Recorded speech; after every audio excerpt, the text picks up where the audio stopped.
It's Tehachapi time. Maya Acosta joined by Key Budge today. And Key, we have Lisa Meredith and Jason Wheeler with TCTA in the studio to talk about Oliver. How are you feeling? I'm excited. It also closes out 2024. Yeah. So welcome. Thank you for having us. I really appreciate it. Now, for both of you, second time on the show, right? Yes. Yes.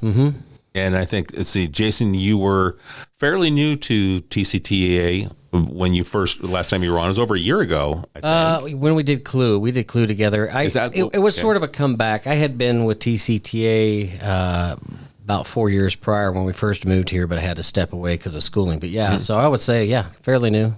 Yeah. And absolutely. Lisa, second time, you were here with Lisa McKenzie, if I remember correctly. Yes, and for Coney Island Christmas. Coney Island, Yes. and who else was Wildman Dave a part of that, or who was? No, he was. Was it the two of you were There's just so many Lisas. Right. We have a lot of Daves. Too. Lisa squared. We have we too many do. Daves. We have way too I'm many thinking Daves. Stenstrom. I always call him the Wildman. And Stenstrom is actually appearing as Fagin. in all of Yes. it. Yes. Yep. So we've got because of our cast, which is 27. It's a huge cast. That's not including crew. Most of our commonly active actors with the TCTA are all in this show. We do have some new faces as well, younger, which is exciting to get the young people in. That's why I like doing shows with youth, because like anything, you got to bring the youth in or the institution dies. Yeah, And so it's nice to be able to bring so many youth into a show every now and then. And our cast is so large. We have 2 Craigs, 2 Lilies, and a Karina and a Katrina. It gets confusing. It Yes, it certainly does. Does everybody have like code names or something? Stage names, I well, suppose? We do nicknames a lot. Eventually, though. you just start using their character names. Yeah. To help. It just becomes a habit because it's easier to throw out the character name so they know who you're talking to. So they become that character. They become that character. It does bounce with the kids. It bounces back and forth a little bit unless they have a specific main character. Because most of the we call them ollies. Most of the ollies in the show don't have main parts. They're Fagin's boys or they're Workhouse boys or something like that. And so you don't have specific character names for them. So if you're talking to all of them, they're the ollies. But if you're talking to the individuals, usually their names. Yeah. and they may not have a lot of lines, but They're on they're stage singing a lot. quite a bit. Yeah. Yeah, A lot. So it's pretty neat. And I think that's one of the things that makes this musical so great. Well, obviously, it's a musical, so there's songs, and they're infectious. They're like earworms. So if you hear the last one that we have rehearsed, all the next day you're singing it in your car. Yeah, very much so. Or you hear a word, just a Yes. key word. Just talk about food. If you say food, anybody Yes. mentions food, and it's food, glorious food, and it just pops into your head every time. So yeah, it happens, and it usually takes about 6 to 8 months for it to go away after a show's over. Hot sausage and mustard. Yes. For somebody who hasn't heard of Oliver before, what can they expect? I'm sorry, I can't talk to you. Well, yeah, it was pretty much. It was a 1960s movie, I think. Yeah, it was a movie in the 60s. The play came out in the 60s as well. And Lionel Bart wrote the play, but it's based on a Charles Dickens book, Oliver Twist. So it's not Christmassy. I want to tell you that right now. Sure. For those who are not familiar with it, we do rate this show PG-13. It's a little dark. Because there are some dark spots within it. So just going to be open and honest about that. It's about an orphan who's not really treated very well, and some of the folks around him who aren't really treated very well. Turned into a musical. What the heck? Only in America. Or 1830s London. Yeah, 1830s London. So, but anyway, yeah, it's going to be a great show. The cast is doing amazing. The crew is doing amazing. It's all coming together, really. We're in what's called Hell Week right now, and it's Monday, Tuesday, Wednesday, Thursday, Friday, full runs all week long because we open next week, and so. Yeah, it's going to be, I'm excited. I am. I think it was like 3.5, 4 hours last night. Yeah, we ran the whole show. Ran the whole show, and with no stops. But yeah, we're going to be able to get it down to its actual runtime, I'm sure. That's what you do Hell Week for. Hell Week is when you actually bring a show from all of the chaotic pieces that are still out there, and you suck it all into that 2.5 hour time block that you want it to be within. And so we're going to hit that mark by Friday, I'm sure. So I'm not worried about it. Yeah, and Jason's worked so hard on this. I mean, we started in June with auditions. And first we started with the songs, and then we went to the dancing, and then we went to the dialogue, and then the blocking, and yeah, when you run it's a process. Yeah, when you run a musical, it's a lot. You put a lot more time into it because you have to learn the music, you have to learn the dancing. You're not just learning lines and blocking. I've been working on it since February. So in designing the set and getting with James Carhart, I'm sure you all know who he is. He's an amazing guy. Yeah. So he's big in the real industry out there doing the same thing. Right. It's just amazing to have a guy like that on our side for our set. So he's been helping me out a lot with that too. So kudos to James on that set design and a lot of other people who've helped with the set. It's going to be, it's a big set. It's a really big set. Jeanette has been texting me photos of, is it the Chicago skyline that she's, or what? That is the London skyline. London skyline that she's been sending me. Yeah. And so she is just amazing in the things that she does. She is. But the tedious work, like, I'm sorry, I'm tapping out. And she sends me little updates on this, like, oh my gosh, the focus and dedication you have to have just in the set design is amazing. Yeah, she painted pretty much the whole set. When you see it, you're going to see a lot of brickwork, and brickwork takes forever. You're going to see that London skyline. She's working on it as we speak, to let you know. She's over at the theater working on it right now. And so the portrait. There's a portrait that she is amazing with her talent. Really, truly, another blessing to have her on our side with things like Very this. Very talented. So, nope, that's it. 27 cast members. Yeah. Half adult, half youth. Pretty much. Yeah. Now, what are the ages for the kids? Our youngest is 11. Our oldest is 16. Okay, so they can't see the show if it's PG-13. Is that what you're saying? Well, they can't. Well, and Oliver, who is abused the most throughout the show, is one of the ones who wouldn't be able to see it without a parent. Yeah, so it's crazy. Oliver's mom is always there. Oliver's mom is always there. Nina's always there. We were working with kids, and we knew that Thornburg. Yes. Oh, so okay. Oh, you know her? Yes. She gets around. Huh? Yeah. She's been on the podcast. Oh, great. Yeah. I mean, Nina, her daughter, with the Girl Scout aspect, they've been on the show. Yep. But I've seen them Oliver. at the last play. My wife and I attended, and they were there, and she was in the front row, just attentive to what was going on, paying just glued as Mom was volunteering, doing something, and I saw her, and it's like, okay. Well, I will say you will be blown away by the voice and the power of the voice that comes out of that very small young lady. Really? Yes. So come watch the show. We've got some great voices, great acting. But when it comes to the kids, as a parent myself, I knew that these things were going to be happening within this show. Yeah. So it was a sit down and a talk with Nina. Hey, these are the kind of things that I'm going to ask of your daughter.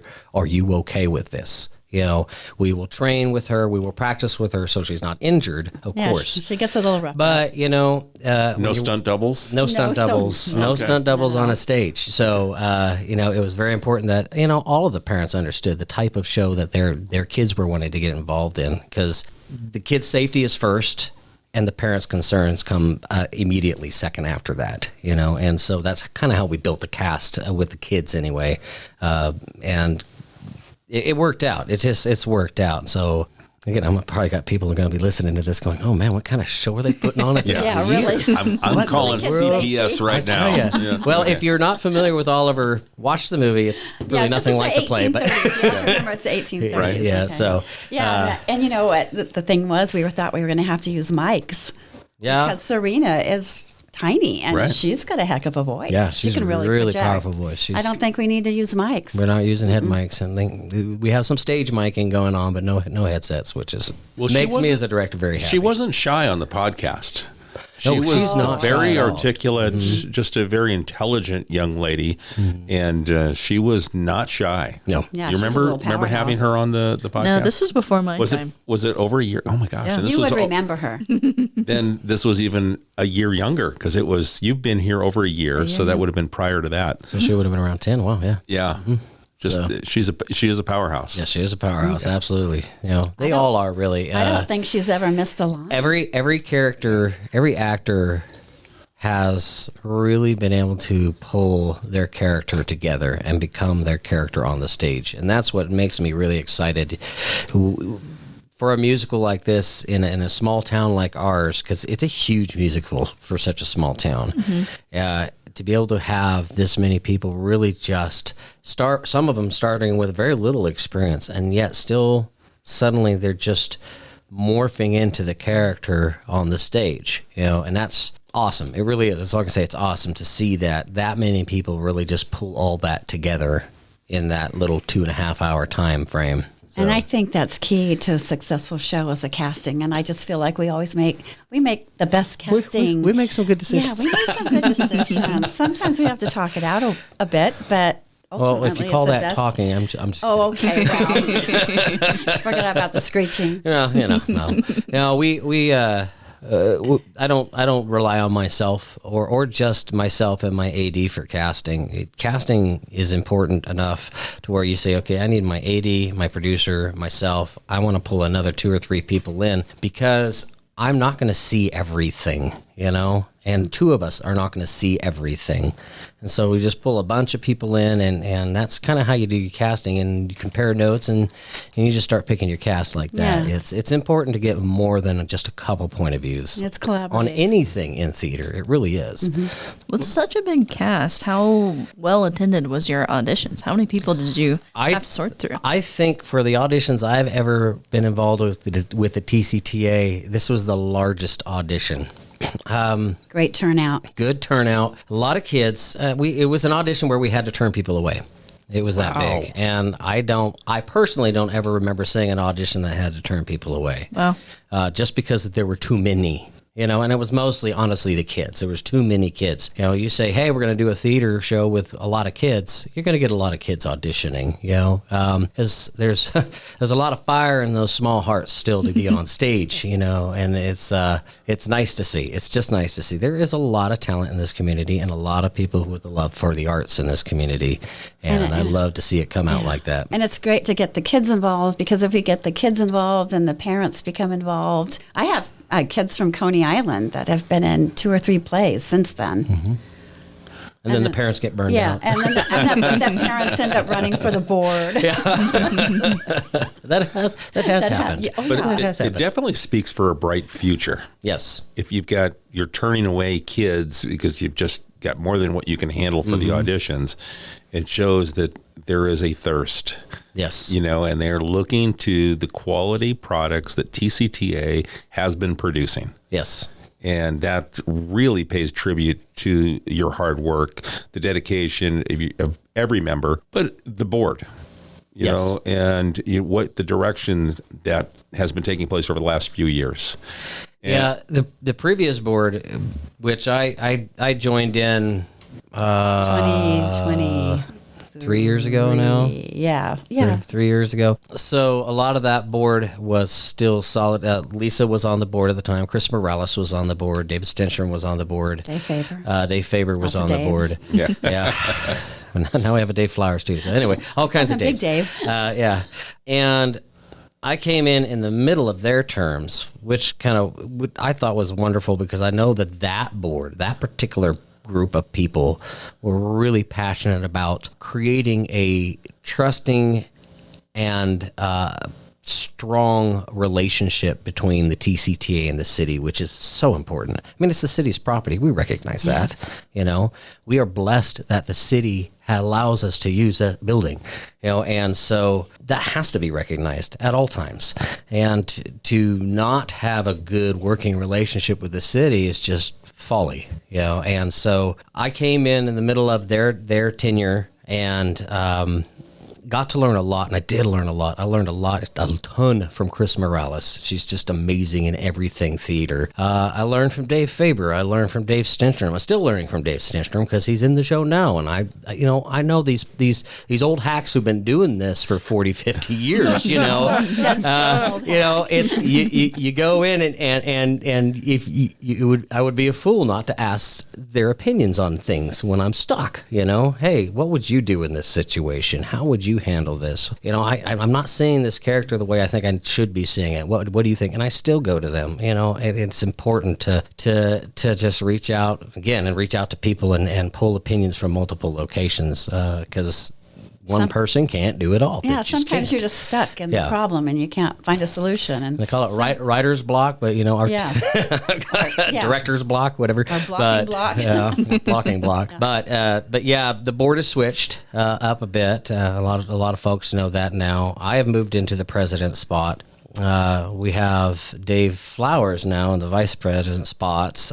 Craig Weishauer is now our executive producer, yes. And Lisa McKenzie is our managing producer. And one of our newest members to even the TCTA, Amy Webster Mrs. is Abramowitz from Mrs. Coney Island. Abramowitz. That's right.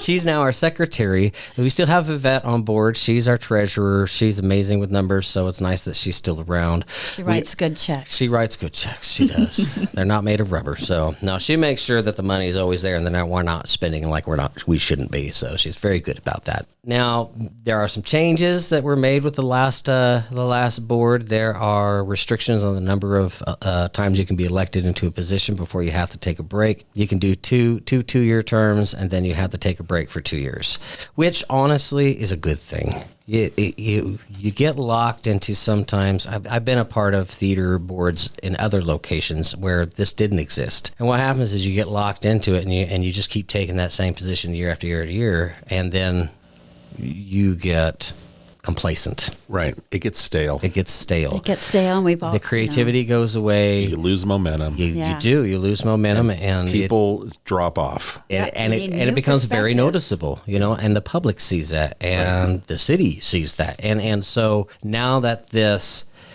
shift is required by our policies, we'll always be getting fresh blood into a certain position at least every 4 years.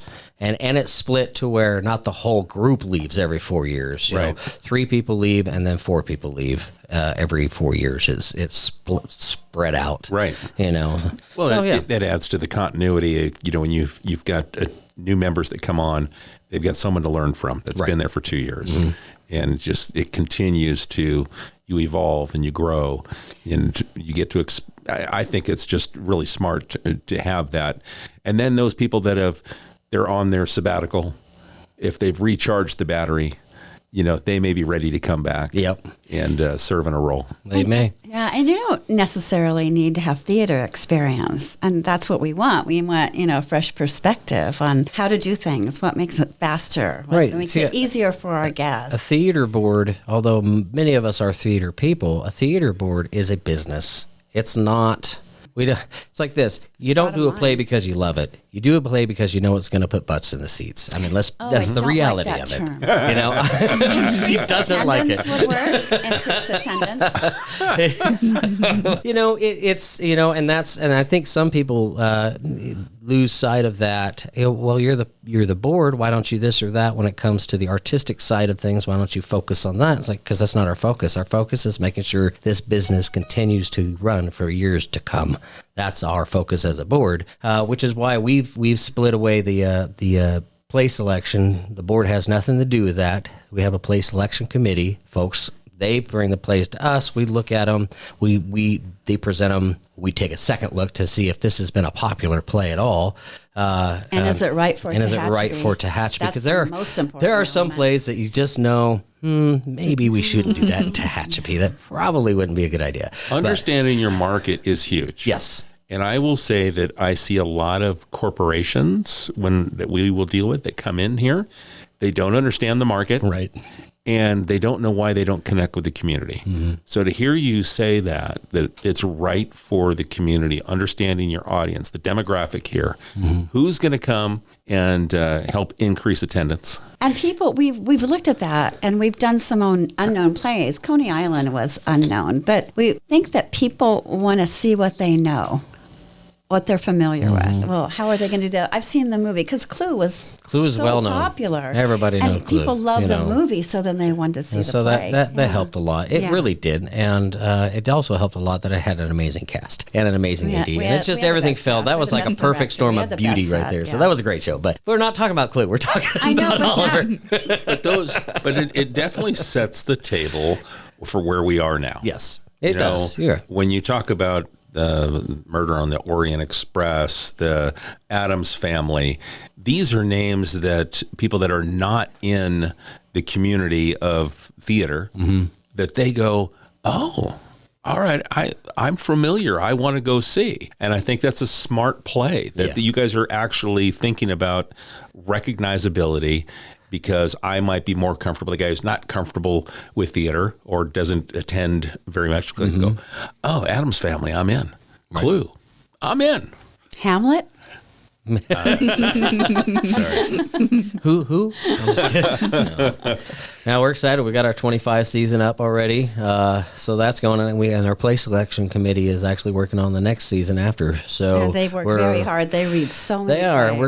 We're gonna be able to finally get, and I say finally because it's been a while. COVID just hurt everybody, including the TCTA, and things just kind of fell behind. But we're gonna get ahead a couple seasons now and really be able to hone in on the plays longer, so we can have better sets, better options for the actors, better options for the directors who get chosen for these plays. You know, when you know a play that far ahead and this is what we're going to do, you can sit down and really just hash out the best for that show that we can do, as far as marketing, as far as timing, and make sure that you have all that stuff to the director, so the director's not going, hey, I should have had this a month ago, and now I'm a month behind, which, I mean, it does happen sometimes. So I'm excited that we're getting that far out with our play selections.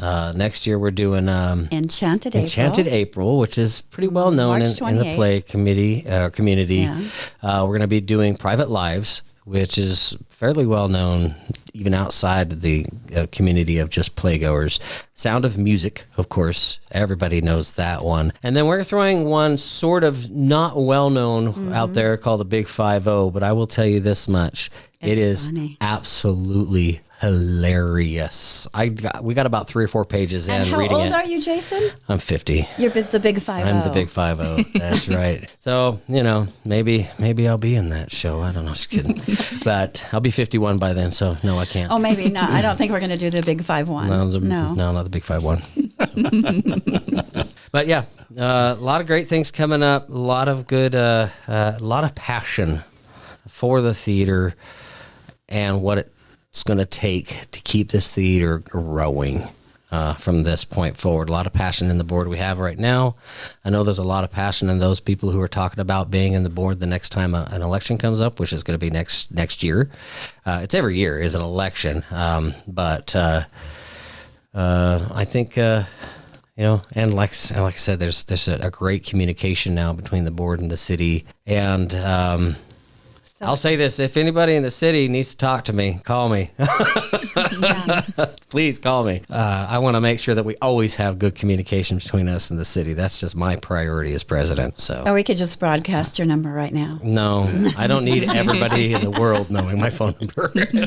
I think we have the city's perspective. The city of Tehachapi, we have a very healthy relationship. We're so proud of the BK Theater and what TCTA does inside the doors. Yes, the city owns this. It's an asset, one of the things that we do own along with the museums and the depot. And it's just another one of those shining jewels that we have. And we're just so proud of the work that you guys do. Well, thank you. And it reflects the community. But we just appreciate that you manage that property so well for us. Well, of course. My dad always said, if you borrow something from somebody, send it back to them better than the way you got it. So That's how I look at that theater. Words to live by. Absolutely. So with Oliver, let's talk about the run dates. Oliver is going to be running opening November 15th. Through December 15th. Through December 15th. With a break? With a break. Thanksgiving weekend, we are not performing. I believe in family first. So, And being thankful. Yeah, and being thankful, And so we're going to do a split. It's the first time we've ever done a split like this with the TCTA. I don't think it's going to be an issue, honestly. We're already selling tickets for all the 4 weekends, and so folks are already recognizing, well, cool. They're not doing Thanksgiving weekend. Awesome. With a cast that big, and they need to be with their families. They need to. If you had a small cast of a bunch of adults that, I really have nowhere to go. Sometimes you can get away with a Thanksgiving weekend show, but it's not that case with this show. So, yeah, definitely taking that weekend off. But the other weekends, yes, opening the 15th and 16th of this month, and that's just those 2 days. We don't do a Sunday the first weekend, but all the other weekends, it's Friday, Saturday, Sunday matinee. And why don't we do that Sunday? Because we rehearse the whole week up to opening night usually, and I need to make sure my cast is still alive Saturday night when they go home. Yeah, we are pretty much exhausted. Yeah, they're exhausted, so we just don't do that first Sunday. Give them a break. Well, I bet with as many kids as you have, and you have to think about their load management. They're in school, they've got homework. This is additional, on top of that too. I mean, so do you have different work schedules or for your actors, adults and kids? No. What happens is, what I found to make it easiest is listen, for the first 3 months, we're only going to rehearse 2 hours a day from 6 to 8. That's it. That's all we're going to do. You guys get to go home. I know you have homework. We have tables set up. We try to get tables set up, or we have areas where while they're not on stage or doing their rehearsing, they can be doing their homework.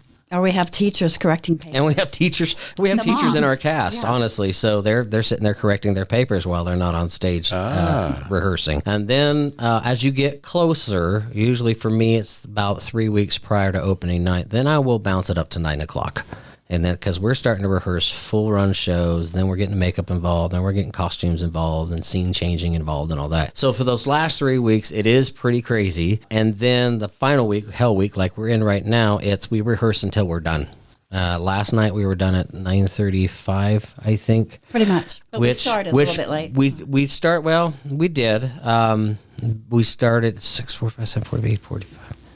So because I had a lot longer break, I'm proud of them. They got it within about that time frame that the show should be done, and so it works out that they still get home before 10 o'clock, and hopefully the parents are they know. That's the other thing we talk to the parents about. When your child comes on board with a show like this, it's like you got to understand during this block of time they're not going to get home before 10 o'clock because of whatever drive you have, plus us ending our rehearsal. This has to be okay, or I'm sorry, I can't have your child in the show. Right. Most of them get their homework done before 6 o'clock before they even show up. A lot of them do. Some of them are doing it. Yeah. So we make allowances for that. You have to make allowances. And you have to honor request off. And a lot of times it's based on availability when we cast the show. Mm-hmm. If you can't be here between these certain dates, that's not going to work for us. So it's not always. If you're taking a 3-week vacation and you come back the day before opening night, sorry, you can't be in the show. No understudies in the show. No understudies. We don't have enough people in this town for understudies. So, that's just the truth of it. But anyway, we make accommodations. We have to, we got to work with parents. We got to work with kids. We got to work with everything that has to do with making sure that they're taken care of. The theater is fun. It's wonderful. And you're going to find me the one person who hates this line, but we don't get paid for it, right? And we're not getting paid? You're not getting. I'm just kidding. Who's eating cookies tonight? But I say that with the caveat of, I always tell people I don't want to hear that line because I put a lot of time into this show and I work a full-time job. If you're not willing to put that same amount of effort in, I don't want you. And it seems harsh, but it's the truth, because what's going to happen is it's a one bad apple thing. You can have a whole cast of great actors and one person who doesn't put that time in, and it can really that can shine in the show that you didn't put the time in. So, yeah, it's we don't have a bad apple. We don't have any bad apples. We just it's have awesome. David Stenstrom, the hack. Yeah, the hack. I'm going to tell him to listen to this. David's going to listen to this and be like, huh. He's so wonderful. I love working with David. It's awesome. Never a dull moment. No. Never a dull moment. Especially as Fagin. I'm excited about this run. I think it's going to be great. It closes out 2024. What a successful 2024 as we look back. Yes. Now, with tickets, how do people get their tickets? You go to tctaonstage.com. It's right, did I say that right? Yes, tctaonstage.com. So many things have changed. I'm going to make sure I give it out right. And you can, there's a link, one of the buttons right there is where you can buy your tickets, or for Oliver, it's one of the main splashes on the front page of our website. And you just link to that. If you happen to be driving around town, we do have a QR code on the front of the building now. So you can just scan that and it'll take you right to the ticket sales site. We don't do paper tickets anymore. We actually haven't for a few years, but some folks, it just needs to be spoken. We don't do paper tickets anymore, although you can print tickets you buy because there's a barcode. Everything is barcoded now. Like I said, we're actually getting up into the, this century. It's great. So that's great. So it eliminates lines at our box office. It does. Don't want people standing out in the cold waiting to get in the theater. updates we've done in the box office have gotten people in fast compared to what it used to be. So it's really nice. You can do, get the barcode on your phone. If you have a smartphone, we can scan that barcode rather than printing it out. There's so many different ways we can do it now. It's amazing. You never make people wait. No. Are we going to go to digital playbills? We have talked about that. It's funny. Like you said, you got to know your area, know your peoples. Yeah. So the demographic doesn't scream for that yet. The demographic loves playbills. They like a in-hand paper playbill. Something they can take home. That is part of our expenses, though. Yeah. It is. It is part of our expenses, and so, but it's because this smart device that I have in my hand that most of us carry with us, not everybody carries these. And I'm excited about this too. This just reminded me because they used to use a cellular type app thing for hearing impaired. We have just installed a in-house a wireless hearing impaired unit for those folks who have trouble hearing stage plays. What? We've mic'd the stage. It's a little. I got. Yeah, she. And Oliver is the test phase. I'm not going to lie. We are still trying to EQ it and balance it out. But by Enchanted April, we should have all the bugs worked out. And those folks who have trouble hearing the actors on stage unmiked, we're going to have some devices that they can put on their ears and hear the stage better. Very excited about that. And huge shout out, Cheers to Charity, that awarded us a grant for that. Their grant allowed this to happen. Yeah. Thank you, Cheers to Charity. Yeah, it was awesome. That's also a great thing in this town. There's so many good things in this town. I mean, honestly. Really, so supportive. Yeah, excited about that. But yeah, no digital playbills yet. Okay. Maybe someday. And you guys have a membership program too, correct? We do have a membership program. The link is on our website. We've had one of the big changes is we've updated our website. And so we're using a different platform. But the new platform, at the time we updated it, didn't have the membership capability. So the link goes to our old platform to the membership capability there, which is still fully operational. It works. But if you just go to our new website, tctaonstage.com, the link there will take you to where you need to go. And you can become a member right there. And members are so important. They really are. I'm going to go back to COVID. If it wasn't for the members during that COVID time, TCTA would have shut down because it was those membership dollars that kept it alive. And so truly, if you want to be a member, go to tctaonstage.com, click the membership button. It'll take you right to where you need to go. $35 for annual membership. Yeah. $35 a year. I think it's $15 for a student. Mm-hmm. Yeah. That's it? Yeah, it's not very much. I know I ask, we talk about this every time, and I think my response is always, that's it? Yeah. Because that's not much. I mean, and you get $5 if you're feeling generous, you can always give more. But Right. yeah, Okay, 35 is the membership minimum, and so yeah, it's not much. And then, so some of the benefits, $5 off per ticket that you purchase throughout the year. Correct. You get your name in the program. Get your name in the program. Yeah. Like that. So and honestly, we are at the new board is working on some other little things. I'll just put the little teaser out there, as we recognize that the members are very, very important, and so we're trying to see what we can do to make sure they recognize that they are recognized. So It's all about recognition when you're a volunteer. that's it. Yeah, that's all we got. So we're out with nothing but volunteers. So I know that my wife and I enjoyed the last play that was in. It was just a fun experience, and it had been probably a year since we'd been to another show, and we just had a blast. And she really enjoyed it, and I know she was sending up the stars. You know, she was The Stargrams. the stargrams, Yes. you know, at the play, and it was she's going through her playbill, and she goes, okay, I want to make sure I send them a stargram, and just all those little things just added to the experience. Oh, and the Loved cast is so excited about Stargrams. When they get one, they just light up. it. Yeah. Yeah. they do. It's nice to see that. It's a nice little bonus for them. So it's a wonderful thing to have.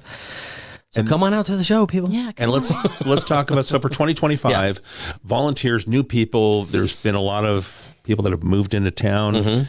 Like you said, you had to turn people away for auditions, but there's always a need behind the scenes. There's something there that someone can do. And I know, Lisa, when you and Lisa McKenzie were on, we talked about how she started a stage mom, and now all of a sudden is she on the board? Is that what She's on the board, yes. gone from stage mom, worked her way through the ranks, that she's now, a shot caller. Yeah.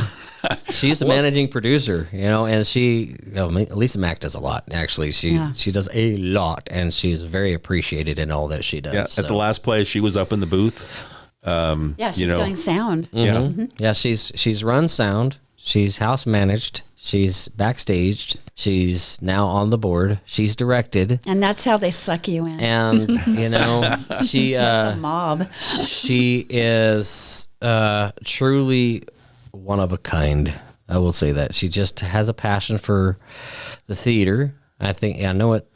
I don't know if it started with her kid, but it absolutely has grown into her. I don't know if we'll ever get her on the stage. I keep saying, "Hey, you should act."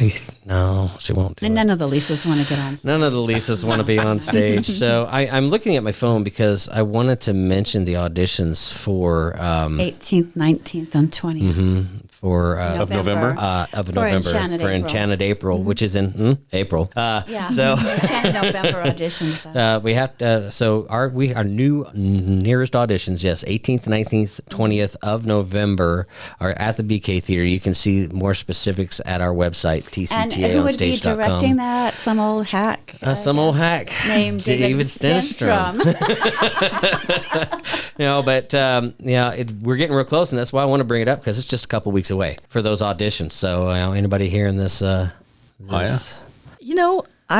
Just sitting here, hearing you guys talk about it, I did theater throughout high school, and it's inching its way back in. And It does that. I swear, I know where you're coming from, because I got out of it for a little while, went back to school to get my degree, and I sat down and I watched, gosh, now the show's not coming to mind, of course, but I sat down and watched a show, and I had no intention of getting back into theater because I just had so much going on.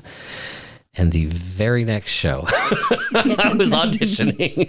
So It's infectious. It is infectious. It is. You get the bug, and there you go. It's fun. It does take a lot of time and a lot of dedication. Or medication. But it is absolutely worth it. Every bit of it. So absolutely. You going to check the calendar? Should come on Might down to have to. auditions. Putting it on the calendar. All right. a lot of great female roles in Enchanted April. Yes. That's all I gotta say. All right.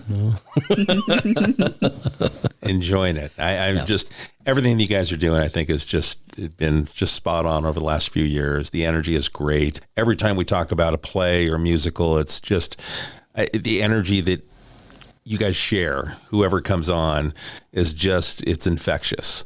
So when are we going to see you on stage? Yeah. No. He could be a Bill Sykes.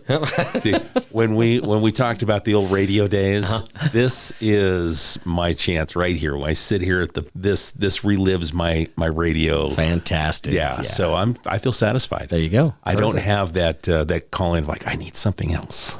This is it right here. I'll promote what you do.